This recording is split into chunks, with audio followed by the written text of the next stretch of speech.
শিক্ষার্থী বন্ধুরা, আজকের অনলাইন ক্লাসে তোমাদেরকে স্বাগতম জানাচ্ছি। আশা করছি তোমরা আল্লাহর অশেষ রহমতে ভালো আছো। আমরা আজ তোমাদের অত্যন্ত পরিচিত একটি বিষয় নিয়ে আলোচনা করব, সেটা হলো ভেক্টর। তোমরা ইতিমধ্যে পদার্থবিজ্ঞান বিষয়ে এই বিষয়ে যথেষ্ট ধারণা লাভ করেছ। তারপরেও আমাদের আলোচনার সুবিধার্থে, তোমাদের বোঝার সুবিধার্থে আমরা ভেক্টরের কিছু ছোট কিছু বিষয় নিয়ে আজকে তোমাদের সাথে আলোচনা করব। শিক্ষার্থী বন্ধুরা, তোমরা জানো ভেক্টর রাশি হল সেই সকল রাশি যেগুলি প্রকাশ করার জন্য আমাদের মান এবং দিক উভয়ই প্রয়োজন হয়। যেমন সরণ, ত্বরণ, বল, বেগ এইগুলি। আমরা আমাদের যেহেতু এটা গণিত বিষয়, সেজন্য আমরা ভেক্টরের গণিতের কীভাবে প্রকাশ করা যায়, ভেক্টরকে দ্বিমাত্রিক, ত্রিমাত্রিক, স্থানাঙ্ক ব্যবস্থায়, সেগুলি তোমাদের সাথে আজকে আমরা আলোচনা করব। শিক্ষার্থী বন্ধুরা, তোমরা জানো এর আগে আমরা একক ভেক্টরটা সম্বন্ধে একটু তোমাদের সাথে শেয়ার করতে চাই। তোমরা জানো কোনো ভেক্টরকে তার মান দিয়ে ভাগ করলে যে ভেক্টরটা পাওয়া যায় তাকে বলা হয় একক ভেক্টর। যেমন আমরা যদি একটা ভেক্টর হয়, তাহলে এই ভেক্টরকে আমরা যদি এই ভেক্টরের মান দ্বারা ভাগ করি, শিক্ষার্থী বন্ধুরা, তাহলে কি পাবো? একক ভেক্টর পাবো। নিশ্চয়ই তোমাদের এর আগে তোমরা কিভাবে ভেক্টরকে প্রকাশ করতে হয় শিখেছ। আমরা অ্যারো চিহ্ন ব্যবহার করব, অথবা কোনো একটা ভেক্টরের নিচে এভাবে ব্যবহার করব, অথবা এভাবে ব্যবহার করব, অথবা ক্যাপ চিহ্ন ব্যবহার করব। এই সকল চিহ্ন ব্যবহার করে আমরা ভেক্টরকে প্রকাশ করে থাকি। তাহলে আমরা, শিক্ষার্থী বন্ধুরা, তোমরা ইতিমধ্যে আয়ত একক ভেক্টর সম্পর্কে ধারণা লাভ করেছ। আয়ত একক ভেক্টর কাকে বলে? আমরা অবস্থান ভেক্টর সম্বন্ধে একটু আলোচনা করে নিই। শিক্ষার্থী বন্ধুরা, অবস্থান ভেক্টর প্রসঙ্গ কাঠামোর মূল বিন্দুর সাপেক্ষে কোনো বিন্দুর অবস্থানকে যে ভেক্টরের সাহায্যে প্রকাশ করা হয় সেটাই হলো ওই বিন্দুর অবস্থান ভেক্টর। প্রসঙ্গ কাঠামোর মূল বিন্দুর সাপেক্ষে কোনো বিন্দুর অবস্থানকে যে ভেক্টরের সাহায্যে প্রকাশ করা হয় সেটাকে বলা হয় অবস্থান ভেক্টর। এখানে এই যদি আর যদি হয় একটা অবস্থান ভেক্টর, তাহলে এটা হবে সমান বন্ধুরা xi প্লাস yj। এই i j k গুলি হলো আয়ত একক ভেক্টর। তোমরা ইতিমধ্যে আয়ত একক ভেক্টর সম্পর্কে শিখেছ। সেটা হলো আমরা x, y এবং z ত্রিমাত্রিক। প্রথমে যদি দ্বিমাত্রিকের কথা বলি, x, y যদি দুটো অক্ষ থাকে, সেই স্থানাঙ্ক ব্যবস্থায়, কার্টেসীয় স্থানাঙ্ক ব্যবস্থায় আমরা x অক্ষ বরাবর একক ভেক্টরকে i দ্বারা প্রকাশ করে থাকি এবং y অক্ষ বরাবর একক ভেক্টরকে j দ্বারা প্রকাশ করে থাকি। তাহলে এই যে তোমার x, y মানে দ্বিমাত্রিক স্থানাঙ্ক ব্যবস্থায় বা কার্টেসীয় স্থানাঙ্ক ব্যবস্থায় আমরা p বিন্দুটাকে যদি প্রকাশ করতে চাই, তাহলে আমরা x অক্ষ বরাবর, এটার অংশটা হলো x, মানটা হলো x, আর ভেক্টরটা হলো এই অক্ষ বরাবর, x অক্ষ বরাবর আয়ত একক ভেক্টর হলো i, তাহলে x এর সাথে দিয়ে দেব xi, এবং y অক্ষ বরাবর এর একক ভেক্টর হলো j, তাহলে এটাকে দিয়ে দিব yj। এবং ত্রিমাত্রিক স্থানাঙ্ক ব্যবস্থা, শিক্ষার্থী বন্ধুরা, তখন আয়ত একক ভেক্টরটাকে আমরা প্রকাশ করব এইভাবে, p সমান xi প্লাস yj এবং zk। আমরা k হইল z অক্ষ বরাবর আয়ত একক ভেক্টর। শিক্ষার্থী বন্ধুরা, তোমাদের কাজের সুবিধার্থে আমি একটা উদাহরণস্বরূপ বলতে চাই। তোমরা যদি একটা ঘরের কোনায় ধরো আমি আমার এই কলমটা যেখানে আছে সেটাকে যদি তুমি কোথায় আছে প্রকাশ করতে চাও, তাহলে তোমাকে যে কোনো একটা ঘরের কোণা থেকে বা যে কোনো এক জায়গা থেকে শুরু করতে হবে। যে শুরু করলে আমরা যদি একবার x অক্ষ বরাবর আসি, তারপর y অক্ষ বরাবর, ধরো x অক্ষ বরাবর তোমরা শিক্ষার্থী বন্ধুরা এদিকে আসলা, হ্যাঁ, y অক্ষ বরাবর x অক্ষ বরাবর এদিকে গেলা, y অক্ষ বরাবর এদিকে গেলা, তারপর z অক্ষ বরাবর উপর দিকে আসো, তাহলে আমার এটাকে পেয়ে যাবে। যেহেতু এটা মোবাইলে ভিডিওর সীমাবদ্ধতার কারণে তোমাদেরকে ভালোভাবে দেখাতে পারতেছি না, তোমরা একটা ঘরের কর্নার চিন্তা করবে, বিবেচনা করবে। সেখানে 3টা অক্ষ আছে পরস্পর, দেখো 3টা ওয়াল আছে, 3টা ওয়াল দেখো, 2টা ওয়ালের মাঝে একটা সংযোগ, একটা অক্ষ আছে। আমরা এই প্রত্যেকটা 3টা অক্ষ তোমরা খুঁজে পাবে এখানে। একটাকে ধরবা x অক্ষ, একটাকে y অক্ষ, আরেকটা হলো z অক্ষ। শিক্ষার্থী বন্ধুরা, আমরা সংক্ষিপ্তভাবে বলতে চাই, ত্রিমাত্রিক যেখানে 3টা অক্ষ আছে, দ্বিমাত্রিক যেখানে 2টা অক্ষ আছে, সেখানে আমরা ত্রিমাত্রিকের বেলায় x, y, z এর সাথে আমরা i, j, k একক ভেক্টরগুলি দিয়ে দিব। তাহলে আমাদের একটা ভেক্টরকে গাণিতিকভাবে প্রকাশ করা হয়ে যাবে। তা শিক্ষার্থী বন্ধুরা, তোমরা বাস্তবে কাজ করার সময় দেখবে এরকম লেখা আছে y সমান 2i plus 3j plus 4k, এরকম তোমরা বা কে পেয়ে যাবে। তাহলে তখন বুঝতে পারবা এটা হইলো ত্রিমাত্রিক স্থানাঙ্ক ব্যবস্থার ভেক্টরের, যে ভেক্টরকে প্রকাশ করা হলো গাণিতিকভাবে। এইভাবে আমরা, তাহলে তোমরা বুঝতে পারলা, তাহলে আমরা কোনো ভেক্টরকে, অবস্থান ভেক্টরকে এইভাবে প্রকাশ করতে হয়। এটা হলো দ্বিমাত্রিক, এটা হলো ত্রিমাত্রিক স্থানাঙ্ক ব্যবস্থা। শিক্ষার্থী বন্ধুরা, এখন আমরা শিখব একটা ভেক্টরের যেহেতু মান থাকে এবং দিক থাকে, তাহলে আমরা এই ভেক্টরটা থেকে কিভাবে মান বের করব। যদি আমাদের একটা ভেক্টর হয়, ধরো এরকম xi প্লাস yj, তখন এই ভেক্টরের মানকে আমরা এইভাবে প্রকাশ করে থাকি। তোমরা যেটা শিখেছ সেটা হলো ax square plus y square. এইভাবে প্রকাশ করলে কি পেয়ে যাব? মান পেয়ে যাব। তারপর যে কোনো একটা ভেক্টর বরাবর যদি আমরা একই ভেক্টর পেতে চাই, তাহলে আমরা কি এইভাবে লিখব, কোনো ভেক্টরের মান দ্বারা ভাগ করব। শিক্ষার্থী বন্ধুরা, তাহলে মান পেয়ে যাবে, দিক পেয়ে যাবে। ত্রিমাত্রিক স্থানাঙ্ক ব্যবস্থায় আমরা ত্রিমাত্রিক যদি আমাদের এখানে z কে থাকে, মানে 3 ধরনের ত্রিমাত্রিক হয়, তখন আমরা এখানে প্লাস k স্কয়ার লিখব, z স্কয়ার লিখব। চলো তাহলে আমরা আজকে এই সূত্রগুলির আলোকে 2টি অঙ্ক করার চেষ্টা করি। ধরো আমাদের একটা অঙ্ক দেওয়া আছে,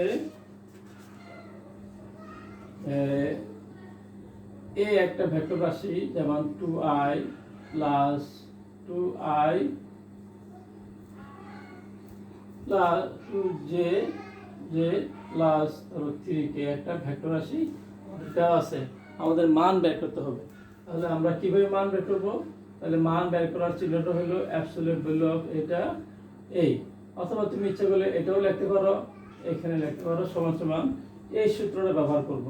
কিন্তু রুট ওভার আছে, তোমরা দেখতেছো এখানে i এর সাথে ছিল x, j এর সাথে ছিল y, k এর সাথে ছিল k, z। তাহলে এখানে i এর সাথে আছে 2, তাহলে আমরা কি লিখব? 2 স্কয়ার। j এর সাথে কি আছে? 2 আছে, 2 স্কয়ার। এখানে k এর সাথে কি আছে? 3, তাহলে 3 স্কয়ার।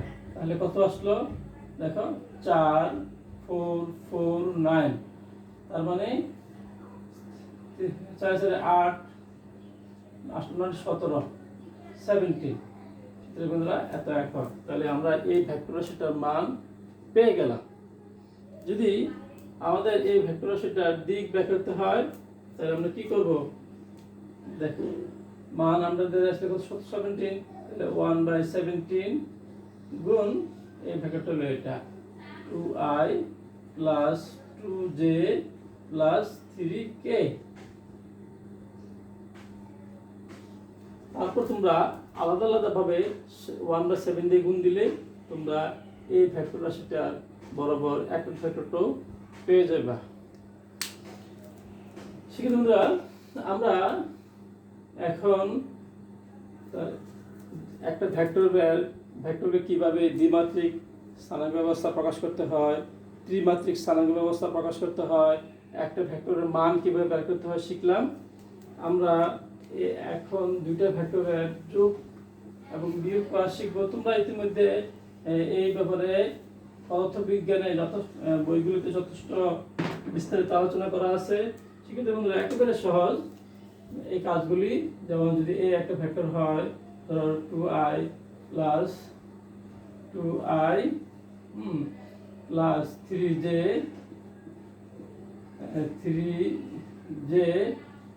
প্লাস 4k আরেকটা হলো বি একটা ভেক্টর মনে করো সমান সমান i plus 2j plus 2k। যদি একটা ভেক্টর রাশি হয় তাহলে আমরা যোগ করব কিভাবে? এই দুইটা ভেক্টর a প্লাস b সমান সমান কি হবে? i এর সাথে i যোগ করবা, j এর সাথে j যোগ করবে, k এর সাথে k যোগ করবে। 2i প্লাস i সমান সমান 3i। তারপর এই 3 এর সাথে 2 যোগ করলে 5j এবং 6 এর সাথে 2 যোগ করলে 6k। সেক্ষেত্রে বন্ধুরা তোমরা খুব সহজে দেখছো এই কাজগুলি খুবই সহজ। i এর সাথে i, j এর সাথে j, k এর সাথে k। অনুরূপভাবে আমরা a মাইনাস b ও বের করতে পারি। সেক্ষেত্রে বন্ধুরা a মাইনাস b বিয়োগ করতে হলে তাহলে 2i থেকে i চলে গেলে i, তারপর 3 থেকে 2 চলে গেলে সেক্ষেত্রে বন্ধুরা j এবং 4 থেকে 2 চলে গেলে 2k। এই যে আমাদের যোগ করা হয়ে গেল, বিয়োগ করা হয়ে গেল। এখন আমরা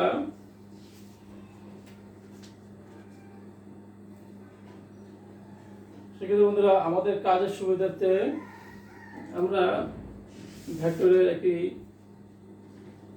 ত্রিভুজ সূত্র আলোচনা করব। ভেক্টরের গুণন দেখা যাচ্ছে, তাহলে ভেক্টরের গুণনটা তোমাদের আগে আলোচনা করে নেই, তারপর ত্রিভুজ সূত্রটা আলোচনা করব।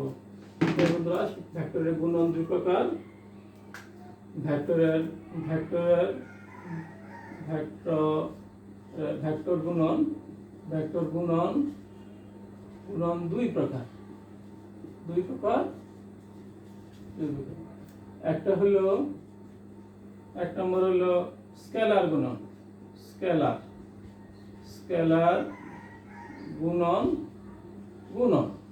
আর দুই নম্বর হলো ভেক্টর গুণন। বন্ধুরা এটাকে ডট গুণন বলা হয়, ডট প্রোডাক্ট।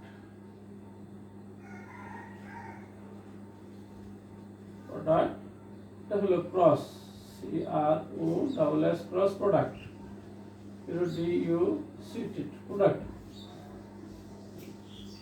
বন্ধুরা প্রথমে আমরা স্কেলার গুণনের কথা বলি, ভেক্টর গুণনের কথা পরে বলবো। স্কেলার গুণনটা হলো সাথে তোমরা ইতিমধ্যে পরিচিত হয়েছো। যদি দুইটা ভেক্টর গুণ করলে গুণফল স্কেলার রাশি আসে, সেটা হলো আমাদের ডট গুণন। যদি দুইটা ভেক্টর রাশি গুণনের ফলে কি পাওয়া যায়? স্কেলার রাশি পাওয়া যায়, সেটা হলো ডট গুণন। যেমন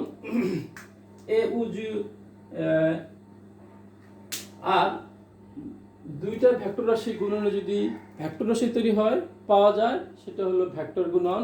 এটাকে ক্রস প্রোডাক্ট বলা হয়। আর আগে যেটা ছিল সেটা হলো ডট গুণন। আমরা ডট গুণনের সম্বন্ধে একটু এবার আলোচনা করি।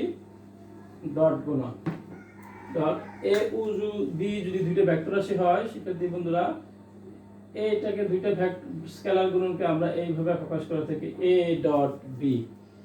এ ডট বি সমান সমান এ ভেক্টরের মান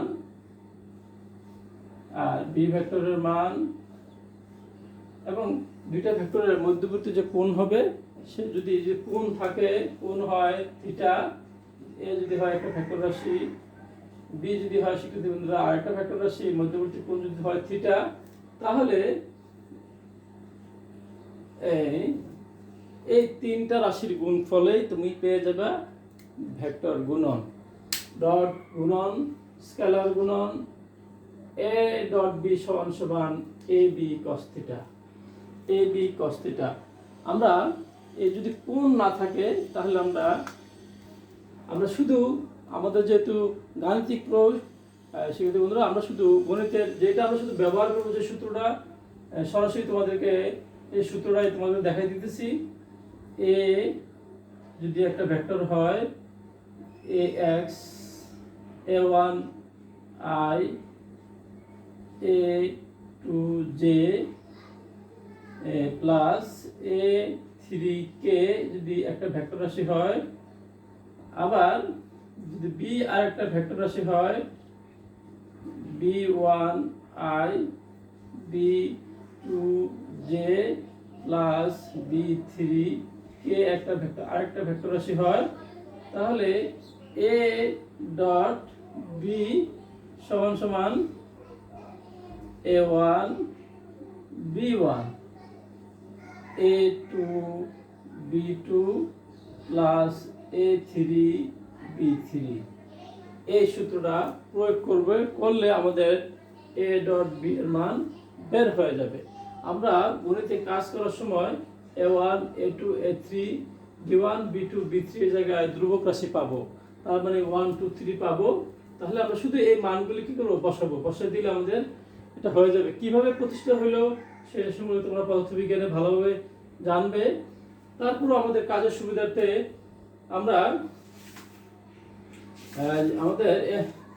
আমাদের একটা সাধারণ কিছু জানা দরকার। এই আই জে কে আমাদের যে একক ভেক্টরগুলি আছে এই একক ভেক্টরগুলি কিছু বৈশিষ্ট্য জানা দরকার। যেমন আই ডট আই সমান সমান জে ডট জে সমান সমান কে ডট কে, এর মান হলো 1। এটা আমাদের প্রয়োগ করতে হয় শিক্ষার্থী বন্ধুরা এটা বের করার জন্য। তারপরে আই ডট জে সমান সমান 0 এবং জে ডট কে সমান সমান 0 কে ডট আই সমান সমান 0। শিক্ষার্থী বন্ধুরা এই কাজটা আমরা এখান থেকে পেতে পারি। যেমন দেখো আই ডট আই যদি পেতে চাই তোমরা এখানে আমরা ব্যবহার করতে পারি আই ডট আই। দুইটা ভেক্টরের ডট গুণ কি মান বের করতে হলে কি করতে হয়, এই যে দুইটা ভেক্টরের ডট গুণ বের করতে হলে আগে এই ভেক্টরের মান বসাতে হয়, তারপর দুই ভেক্টরের মান বসাতে হয়। তাহলে আই যেহেতু একক ভেক্টর এটার মান হলো 1, তারপর এই ভেক্টরটার মান হলো 1। আই এবং আই একই যেহেতু x অক্ষ বরাবর একক ভেক্টর সুতরাং মধ্যবর্তী কোণ থিটা, তাহলে cos 0 ডিগ্রি মান 1। তাহলে দেখো 1 × 1 × 1 তার মানে 1। সেক্ষেত্রে বন্ধুরা যদি এটা আই ডট জে লিখি তাহলে মধ্যবর্তী কোণ হবে 90 ডিগ্রি। 90 ডিগ্রি হলে cos 90 ডিগ্রি মান 0, তাহলে ফলাফল আসবে 0। তোমরা আমাদের কাজের সুবিধার্থে এই মানগুলি আমরা মুখস্থ করে নিব বা চর্চা করে নিব। শিক্ষার্থী বন্ধুরা আমরা দুইটা ভেক্টরের ডট গুণনের দুইটা সূত্র শিখে গেলাম। একটা হলো যদি কোণ থাকে মধ্যবর্তী কোণ থিটা থাকে তখন আমরা দুইটা ভেক্টরের ডট গুণন এই সূত্র দ্বারা প্রকাশ করব বের করব। যদি কোণ দেওয়া না থাকে শুধু দুইটা ভেক্টর এইভাবে দেওয়া থাকে তখন আমরা এ ডট বি এর এই সূত্রটা প্রয়োগ করব।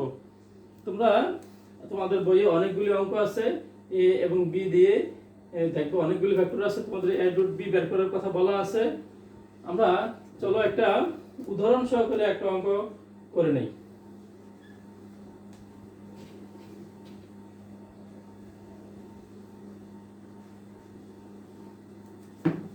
তোমাদের পাঠ্য বইয়ের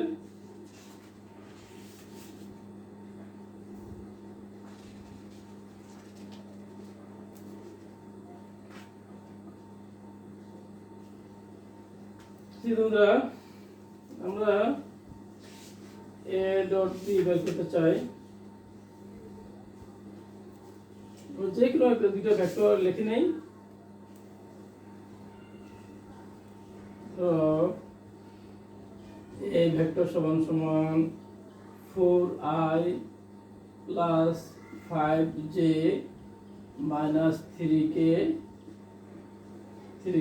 এটা একটা ভেক্টর বি আর একটা ভেক্টর। ধরুন লেখা আছে minus I minus 5j minus কে।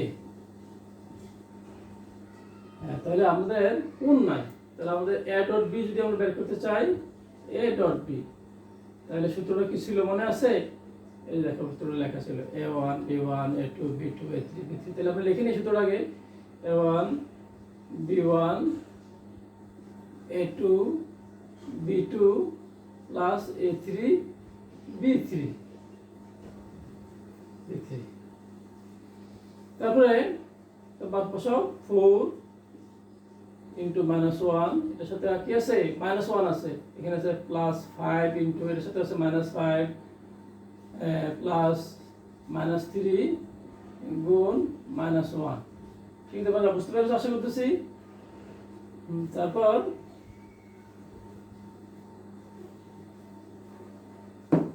কত আছে তাহলে দেখো, মাইনাস 4 মাইনাস 25 প্লাস 3। দেখতে পেয়েছ 29, এটা মাইনাস 29 প্লাস 3, তাহলে মাইনাস 26। ঠিক আছে বন্ধুরা, আমরা দুইটা ভেক্টরের ডট গুণন শিখে ফেলছি। আমরা যেহেতু তোমাদের বই খুলে ফেলছি, বইয়ের টাইপ 2 নাম্বার 2 তে লেখা আছে দুইটা ভেক্টরের লব্ধি ভেক্টরের সমান্তরাল ভেক্টর নির্ণয় করতে বলছে। 3 এ তোমাদের বইয়ের পাঠ্য বইয়ের 3-2 পেজ নাম্বার 63, পেজ 63 লেখা আছে এই দুইটা ভেক্টরের এ যদি এটা হয়, বি যদি এটা হয়, হ্যাঁ, তাহলে আমাদের এ ও বি এর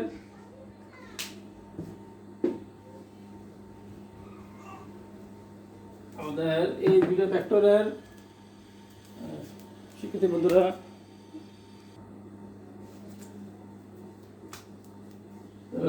এ একটা ভেক্টর, বি আর একটা ভেক্টর দেওয়া আছে, তাহলে এ আর বি এর সমান্তরাল একক ভেক্টর নির্ণয় করতে বলছে। এ বি এর লব্ধি ভেক্টরের লব্ধি ভেক্টরের সমান্তরাল, এ বি এর লব্ধি ভেক্টরের সমান্তরাল, লব্ধি ভেক্টরের সমান্তরাল, ভেক্টরের বি এর লব্ধি ভেক্টরের সমান্তরাল একক ভেক্টর নির্ণয় করা। লব্ধি মানে স্বীকৃতি বন্ধুরা যোগ। যদি দুইটা ভেক্টরকে আমরা যোগ করি তাহলে আমরা লব্ধি ভেক্টর পেয়ে যাব। তাহলে লব্ধি ভেক্টরটা আর হয়, তাহলে আমাদের লব্ধি ভেক্টর হবে a প্লাস বি।